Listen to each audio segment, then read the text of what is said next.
लाभ लाभ और हानि पर एक प्रश्न और मैं लेकर आया हूँ।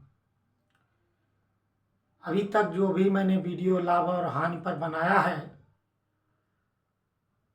वो जितने इम्पॉर्टेंट क्वेश्चन होते हैं वही मैंने बनाया है, और आगे भी जो भी बनाऊंगा तो जो क्रिटिकल होता है, कंडीशनल होता है, वही प्रश्न मैं आप लोग को लगा करके यूट्यूब के माध्यम से आपको बताऊंगा।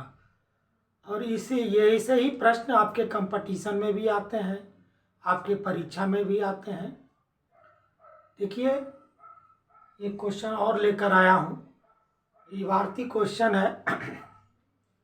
भारतीय क्वेश्चन बहुत बड़ा दिख रहा है।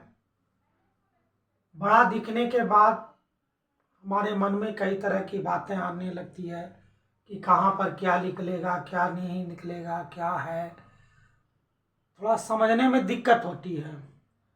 यदि समझ में आ जाता है तो सवाल बहुत आसान है। चलिए मैं पहले प्रश्न पढ़ करके बताता हूँ और इसको हल करके दिखाऊंगा। बहुत ही आसान तरीके से हल करूंगा, आप समझ जाएंगे। और ऐसे जब भी प्रश्न आएंगे आप बहुत ही आसानी से इसको लगा जाएंगे। ठीक है।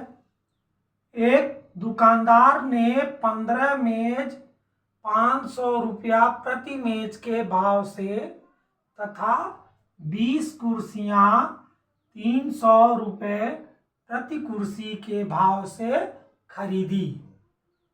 ये जो है 500 रुपये प्रति मेज, एक मेज का दाम 500 रुपये था, उसने 15 मेज खरीदा। और एक कुर्सी का दाम 300 था और 20 कुर्सी उन्हें खरीदा। ये तो हुआ उसका क्रय मूल्य। उसने उनकी ढुलाई पर, क्या मैंने ढलाई लिख दिया हूं, ढुलाई पर 40 रुपये खर्च किए। कहीं से वो ले आया तो 40 रुपया उसका ढुलाई लग गया। अब उस अगला क्या कह रहा है कि उसने मेजों तथा कुर्सियों में से प्रत्येक को 380 रुपये के भाव से बेच दिया। यानी मेज को भी और कुर्सी को भी एक रेट में बेचा। वो एक रेट है क्या? 380 रुपया के भाव से बेचा। तो प्रश्न पूछ रहा है उसको लाभ अथवा हानि क्या है, या उसका लाभ या हानि क्या है। उस दुकानदार को लाभ हुआ या हानि हुआ, वही पूछ रहा है कि भाई देखो, वो तो 500 रुपये में खरीदा है, 300 रुपये में कुर्सी खरीदा है, लेकिन सबको 380 रेट में बेच रहा है। 380 रुपया का एक कुर्सी या मेज को बेच रहा है, तो उसको लाभ होगा या हानि होगा, यही हमें ज्ञात करना है। आइए लगाते हैं। देखिए, क्रय मूल्य का निकालना है। क्रय मूल्य आपका यहाँ भी दिया है, मेज का भी और कुर्सी का भी। तो देखिए यहाँ कह रहा है 15 मेजों का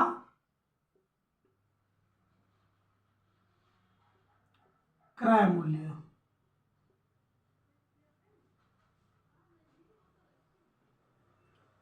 ये हो गया 500 रुपये में एक खरीदा है, अब गुणा कर देंगे 15, बराबर हो जाएगा 25 75, 15 25 75, 15 यानी 7,500 रुपये हो गए। ये 15 मेजों का क्रय मूल्य हो गया। उसी तरह से 20 कुर्सियों का क्रय मूल्य।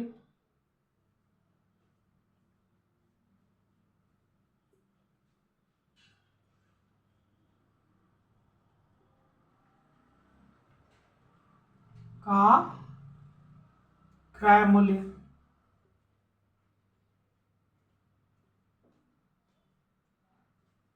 ये है 300 में एक कुर्सी खरीदा है और टोटल है 20। 20 से इसमें गुणा कर देंगे, ये क्या होगा 2×3 6, यानी 6,000 रुपये हो जाएगा।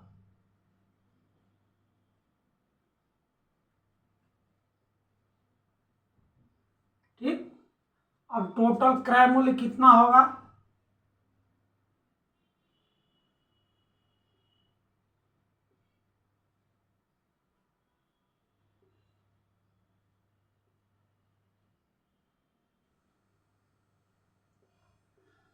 छः हजार और इसको ये आपस में जोड़ लेंगे, ये हो जाएगा 7×6 = 13, 13,500। देखिए 7,500 और 6,000 को एक में जोड़ेंगे तो 13,500 हो गए। अब इसका दूसरा बात ये आया ना, अभी ये इसने भाड़ा भी खर्च किया था, ये अभी रुके, ये इसमें अभी भाड़ा भी जोड़ना पड़ेगा ना, ये 40 रुपया भाड़ा भी जोड़ना पड़ेगा।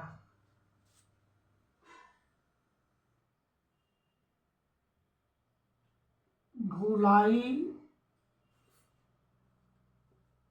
में खर्च वो था आपका 40 रुपये।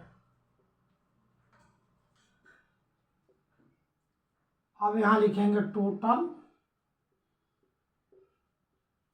खर्च, टोटल क्रय मूल्य, क्योंकि उसी क्रय मूल्य में ये भी खर्च भी जुड़ेगा।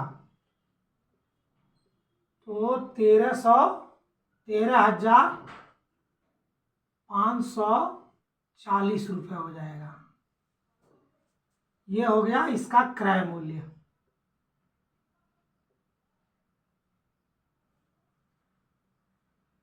इन तीनों को आपस में जोड़ेंगे तो 13,540 रुपये इसका क्रय मूल्य होगा।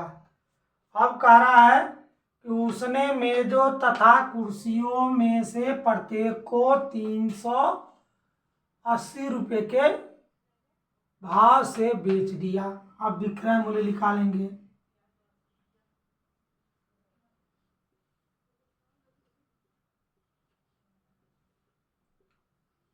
विक्रय मूल्य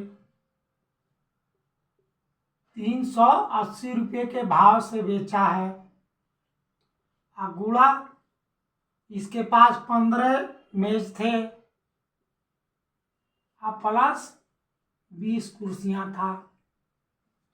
जब इसको आगे बढ़ाएंगे तो जाएगा 380 गुना 15 और 20 को आपस में जोड़ेंगे तो 35 होगा। अब इसको आपस में गुणा कर सकते हैं, 380 में हम 35 का गुणा करेंगे तो 5 सुनाए 0, 5 8 40, 5 3 15, 4 19, 3 सुनाई 0, 3 8 24 और 3 3 9 2 11, जोड़ेंगे 9 4 13 और 2 1 3, यानी 13,300 रुपया इसका आ रहा है।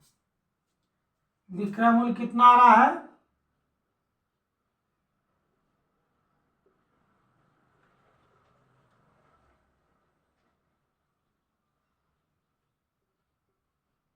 ₹13,300।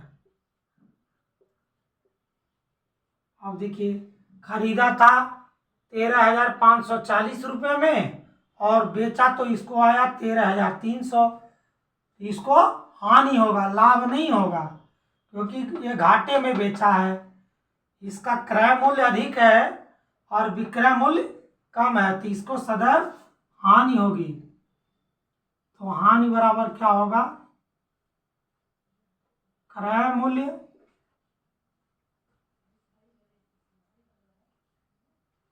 माइनस विक्रय मूल्य।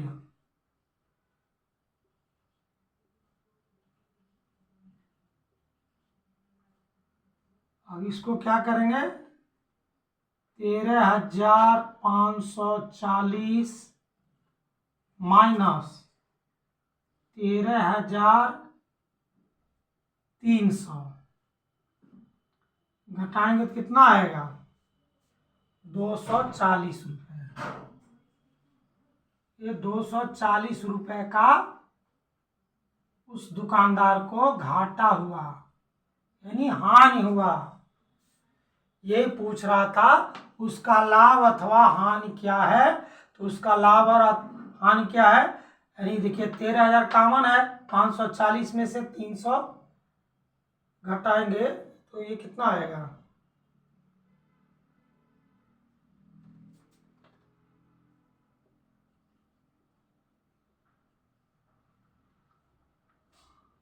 ये 240 ही आ रहा है, ठीक ना। तो 240 रुपया उसका घाटा हुआ, यही इसका आंसर है। देखिए प्रश्न आसान है, लेकिन प्रश्न का स्वरूप बड़ा करने से आपको कठिन लगता होगा, लेकिन इसके भाव को अगर हम समझते हैं, किस भाव से पूछा है, प्रश्न क्या कह रहा है क्या नहीं कह रहा है, अच्छी तरह से समझ जाएंगे तो ये बहुत आसान प्रश्न है। देखिए आपको आसानी से लगा करके मैंने दिखाया। यदि आपको हमारा बताया हुआ अच्छा लगता है तो लाइक करिएगा। अगर बताने में कहीं त्रुटि हो रही है तो कमेंट करिएगा। बताने में भी अच्छा लग रहा है तभी हमको आगे पढ़ाने के लिए, मोटिवेशन के लिए अगर 2-4 शब्द लिखेंगे तो और अच्छा लगेगा। अगर आपको हमारा पढ़ाया हुआ हमारी बातों को समझ में आ रहा है, आप कुछ सीख पा रहे हैं, तो हमारे चैनल को सब्सक्राइब करिएगा। धन्यवाद।